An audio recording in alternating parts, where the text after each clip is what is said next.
কবিতার নাম মহামারী উষাজান। আমি আগে থেকেই জানতাম এমন কোনো গভীর অন্ধকার কুয়োর ভিতর তোমরা পড়তে চলেছ, যেখান থেকে কেবল মৃত্যুই পারে তোমাদের উদ্ধার করতে। হিম পর্বতের চূড়োয় প্রমিথিউস শকুনের ঠোকর থেকে মুক্তি পেতে যেমন প্রার্থনা করেছিল মৃত্যুর, রাতের ভোগরে দেহের রং পাল্টে রূপ নিল মহামারীর দূরে। মৃত্যুর পেতাশ্রয় থেকে ষড়যন্ত্রের জাহাজ ভাসল সাগরে সাগরে। কোনোভাবেই কি মনে পড়ে না তোমাদের মৃত্যুর আকাশ ঘেরা হিম সমুদ্রে কোনো এক ভ্রমণের জন্য আতুরগড়ের মতো এক মায়াবী দ্বীপ উঠেছিল জেগে? তোমাদের কারো তো মনে নেই বলে মরকের ইঁদুরেরা সেই দ্বীপে কিলবিল হেঁটে যাচ্ছে তোমাদের ওই হৃদয়জাত নরকের দিকে। কখনো কি ভেবেছ ফলাফল নেই জেনেও বন থেকে বনান্তরে গাছগুলো তাদের ক্ষতস্থান থেকে কোনো ফুল ফুটিয়ে যাচ্ছে?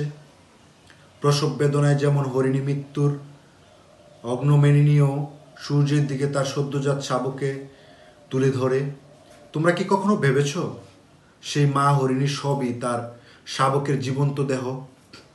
মানুষ, তোমরা মুখোশের বাহক ছাড়া আর কিছুই হতে পারোনি।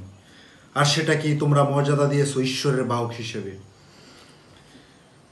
ভাগারে ভাগারে সারি সারি হরিণীর সব ফুড়ে বিরাট বিরাট কারখানার চিমনি উঠে আকাশে ভাবছে, উত্তাপ দিচ্ছে ঈশ্বরের হিমশীতল সবে। কফিনের ভেতর একদিন মানুষের স্বর্গ তার সব থেকে জেগে উঠে বসবে, যেভাবে এক সব কফিন থেকে উঠে বসে সূর্যের করুণ ঠান্ডা রোদের মাংসে। উত্তাপ এনে দিয়েছিল হিমকনকনে শীতল মর্গে। মানুষ, তোমরা তোমাদের বানানো গাড়ির চাকার নিচে পিষ্ট হয়ে গেছো আর ভেবে খুব আনন্দ পাচ্ছ তোমাদের এমন কিছু বানানোর ক্ষমতা আছে যা অবলীলায় তোমাদের হত্যা করতে পারে, এবং সে কাজ করার পরে তারা প্রচণ্ড দর্পে কিলবিল করা বিষধর সাপের মতো ফনা তুলে ঘুরে বেড়াবে পৃথিবীর পথে। আর যে প্রথম আবিষ্কার করেছিল তাকে অনন্তকাল ধরে মনে রাখবে, বিরাট বিরাট সৌধ বানাবে। মানুষের সব দর্পণকে চূর্ণ করতে অন্ধকার দর্পণের মতো জেগে থাকি। এমনকি মৃত্যুদূতের মৃত্যুর পরেও তার শবের পাশে কোনো এক রক্তস্রোতের সমুদ্র তীরে দাঁড়ানোর মতো দাঁড়িয়ে থাকবো, দেখতে নিজের শবের দিকে না তাকাতে পারার ক্ষমতা ছাড়া অস্তিত্বের আর কোনো মহৎ ক্ষমতা নেই। শহরগুলো এখন কয়েদিদের নিজ হাতে বানানো জেলখানার মতো কি এক শূন্যতার বিষাদে খাকা করছে। যে জেলখানা তোমার নিজের বানানো, সেটা না ভাঙার সামর্থ্যই মৃত্যুদণ্ড। যে দণ্ডে তোমরা তোমাদের জানালা থেকে শূন্য আকাশের দিকে তাকিয়ে থাকো, যেমন শকুন তাকিয়ে থাকে সদ্যমিত শবের দিকে। তোমরা তোমাদের দেহের সুড়ঙ্গ দিয়ে আত্মার দিকে চলে গেছো এবং ভেতরে ঢুকে এমনভাবে তার মুখ আটকে দিয়েছো যে তোমরা বুঝতে পারছো না আসলে কোথায় আছো।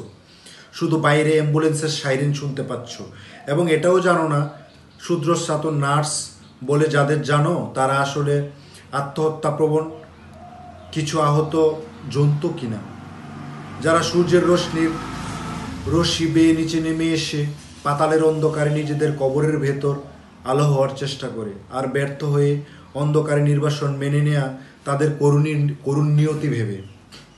তোমাদের কখনো নিজের দিকে তাকানোর সাহস ছিল না বলে সবসময় তাকিয়েছিলে অন্যের ব্যবহৃত পরিত্যক্ত পথের দিকে।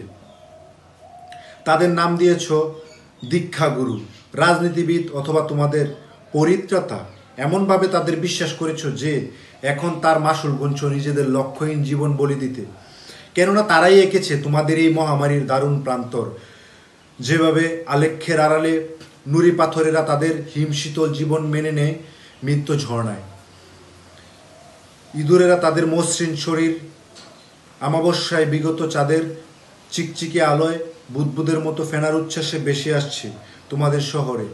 মৃত্যু তার মহাভুজের গন্ধ পেয়ে তুরে ফুরে আসছে মহাপ্লাবনের উচ্ছ্বাসে, এবং তোমাদের মায়েরা তাদের সন্তান হারানোর কান্নার জন্য শান দিচ্ছে চোখে চোখে। গ্লেসিয়ার যেমন গলে যেতে সূর্যের ডাকে দুঃখিনী স্রোতস্থিনী হয়ে ওঠে।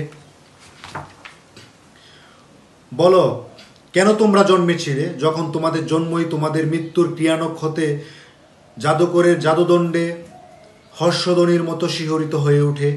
এই জাদুমঞ্চের সামনে আর কোনো দর্শক থাকবে না, এমনকি তার ধারালো ব্লেডে সবাইকে কেটে টুকরো টুকরো করার পরে তা দেখিয়ে মুগ্ধ করার মতো কাউকে না পেয়ে হল ভর্তি দর্শকের আশায় জাদুকর নিজেই নিজেকে কেটে টুকরো টুকরো করে প্রতিটি মাংসপিণ্ডকে ভেবে নেবে হাততালি দেওয়া সম্মোহিত সব বোকা দর্শক।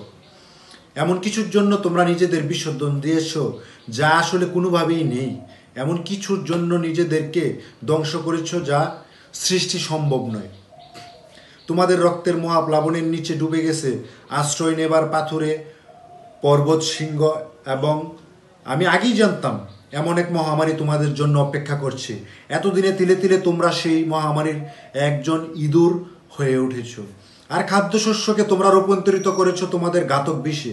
সবচেয়ে হাস্যকর হলো তোমরা যে আইন প্রণয়ন করেছ ঘাতকদের শাস্তির জন্য, সেই আইনের ভয়েই তোমরা কখনো নিজেদের ছায়া মারিয়ে যাওনি নিজেদের উদ্ধার করতে। হায় হতভাগ্য ইঁদুরের দল, আজ যে মহামারীর ভয়ে তোমরা মৃত্যুর ধমনীতে বিষাক্ত রক্তের মতো নিজেদের বন্দি করেছ, সেই মৃত্যুর জন্মদাতাও তোমরা। গুহার ভেতর শূন্যতার দেবীকে হরণ করে যাকে জন্ম দিয়েছিলে, এবং তোমরা নিশ্চয়ই তোমাদের সন্তানদের আবদারকে অস্বীকার করতে পারো না, এবং পিতা হিসাবে তোমাদের নিশ্চয়ই মেটাতে হবে সন্তানের খেলনার আবদার। যে সন্তানের প্রিয় খেলনা মহামারী, আর পিতার মৃতদেহের পাঁজরের নরম সুস্বাদু মাংস। পাথর থেকে সেই ছুরি তো তোমরাই বানিয়েছিলে, আর তার জন্য আগুনকে পুড়িয়ে খাক করে নিজেদেরকে বানিয়েছিলে কামারশালায় মরুভূমি। নর্দমারাও যেন ক্ষুধার্ত, কতকাল তারা মৃতদেহের ঠান্ডা উত্তাপ দেয় না। যে জলে সব ভেসে যায় না, সে জলকে তো আর জল বলা যায় না। জলের অস্তিত্ব তো নির্ভর করে কেবল সবকে ফুফিয়ে ফাঁপিয়ে ভাসানোর উপর।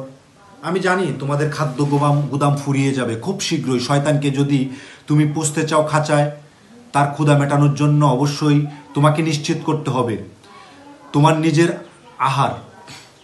শয়তানকে যদি তুমি পুষতে চাও খাঁচায়, তার ক্ষুধা মেটানোর জন্য অবশ্যই তোমাকে নিশ্চিত করতে হবে তোমার নিজের অনাহার। শহরে এমন নির্মল বাতাস আগে পাইনি কখনো। পৃথিবীর ফুসফুসে এমন নির্মল বাতাস নিশ্চিত করতে পারে শুধু মানুষ শূন্যতা, যেমন ছিল সামুদ্রিক এমিবাই সময়। এই শুনশান ভুতুরে শহরকে ভয় পেও না। তোমরা নিশ্চয়ই জানো মহাশ্মশান ও গুরুস্থানের অস্তিত্ব।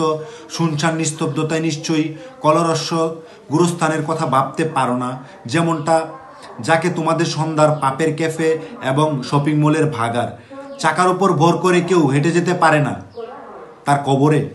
তার জন্য দরকার হয় একজোড়া নিথর পায়ের, আর যে পায়ে ভর করে মৃত্যুদূত তোমাদের দিকে হেঁটে আসে। আমি আগেই জানতাম তোমাদের জন্য এমন কিছু অপেক্ষা করছে, যার জন্য অবচেতন তোমরাই অপেক্ষা করেছিলে। আর এজন্য চাইলে দোষ দিতে পারো তোমাদের নীতি নির্ধারক ও পথ প্রদর্শকদের। কিন্তু বলো, অন্ধদের যে পথ দেখায় সে যদি ভুল পথ দেখায়, তার জন্য আমরা কাকে দোষ দেওয়া উচিত? পথ প্রদর্শকদের নাকি অন্ধদের স্বেচ্ছা অন্ধত্বকে? বলো, অন্ধ না হওয়ার জন্য তোমরা কোন তীরকে ধ্বংস করেছ? আর তার আগে তোমরা ধনুকে আবিষ্কার করতে চাওনি? বলো, নর্দমায় ভেসে যাওয়া আস্তে তোমাদের হৃদয়কে কবে নদী করেছিলে, অথবা নিজেরাই হয়েছিলে সমুদ্র? না, এসব কিছুই করনি তোমরা। একদল পঙ্গু ভিখারির মতো রাস্তায় পাশে পড়ে থেকে অন্যদের পকেট থেকে নিজেদের জীবন ভিক্ষা করেছ। শয়তান তো শয়তানই হবে। কেন তাকে সস্তা ভেবে নিজেদের পায়ে ঘা পচড়ায় পুজোর মতো হয়ে উঠেছিলে? কে তোমাদের ক্ষমা করবে যখন নিজেরাই নিজেদেরকে ক্ষমা করার সব মন্ত্র গিলে খেয়েছ মদের সাথে? দেখো, দূরে সূর্যের উদর থেকে ফাঁপা উদয়ের জাহাজেরা বেশি আসছে। তোমরা দেখতে পাচ্ছ তার চিমনির ধোঁয়া, যে ধোঁয়ার কয়লায় তোমরাই। আর এখানে মৃত্যুই কেবল এখন পারে মৃত্যুকে উদ্ধার করতে। এখন হয়তো অনেক মানুষ পাবে যারা মানবতার মুখোশ জলছল করবে। তোমরা কি জানো না তারাই তাদের জাদুদণ্ডের আঘাতে তোমাদের পরিণত করেছিল চিড়িয়াখানার জন্তুতে? এমন একজন চিকিৎসককে তোমরা খুঁজছ যে গবেষণা করে লাশ। সে অপেক্ষা করছে কখন তোমাদের মৃত্যু হবে, আর তার অভিশপ্ত জীবনকে সমাপ্তি করে শকুনের উদরের মতো অন্ধকারে। আর আমি তোমাদেরকে জানাতে লিখে রাখছি এইসব, কিন্তু তার আগে তোমরা নিশ্চিত হয়ে নাও এটা পড়তে অবশিষ্ট থাকবে কিনা তোমাদের দৃষ্টি ও নিঃশ্বাস। লন্ডন ব্রিজের নিচে ইঁদুরের তাল তেরে আসছে। হুইহান থেকে যে ইঁদুর বেরিয়ে পড়েছে পৃথিবীর পথে, এবং ভ্যাটিকানের উঁচু মিনার ঘুরে প্যারিসের জাদুঘর মারিয়ে মাদ্রিদের দানুবীয় স্টেডিয়ামে মৃতদেহের হর্ষধ্বনিতে, তেহরানের রক্তিম জিহ্বার নিচে, নিউ ইয়র্কের বিষবাম ভরা ক্যাফেগুলোতে সেই ইঁদুরেরা রাজত্ব করবে এবং পঙ্গপালের মতো দাপিয়ে বেড়াবে ঢাকা শহরের দুয়ার নিচে ডুবে যাওয়া তোমাদের সবে সবে। জীবাণুরা তোমাদের নাভি থেকে বেরিয়ে চোখের দিকে ছুটছে এবং চোখটা দেখার ক্ষমতা চিরদিনের জন্য না হারানো পর্যন্ত সক্রিয় থাকবে। যেভাবে নিজেদের পাপ নিজেই হৃদয়কে নষ্ট করছে চিরতরে। এবং জেনে রেখো, নিশ্চয়ই বিচার করছো তোমার পাপের, যেভাবে প্রেম সাপ রূপ নিয়েছিল ইডেনের গন্ধম বাগানে। হিমশীতল রাত, এখানে সূর্য ছিল না কোনোদিনও। এমনই মনে হয় যখন রাত তার নিজেকে প্রতীক্ষায় দীর্ঘ করে তোলে। কামার যেমন আগুনে শিলা পিটিয়ে বানায় ছুরি, আর কাজের অসবাদে আত্মহত্যার সময় সেই ছুরি ব্যবহার করে। মহামারীর উষা তো তেমন রাতের শুরু। সূর্য ছাড়া সেই ভোরে মানুষ পড়ে থাকবে তার নিজের শবে, যেখানে শবের উপরে তার মৃত আত্মা পাথরের মতো চেপে থাকে, যেন সে আর কখনো পাপ থেকে জেগে উঠতে না পারে।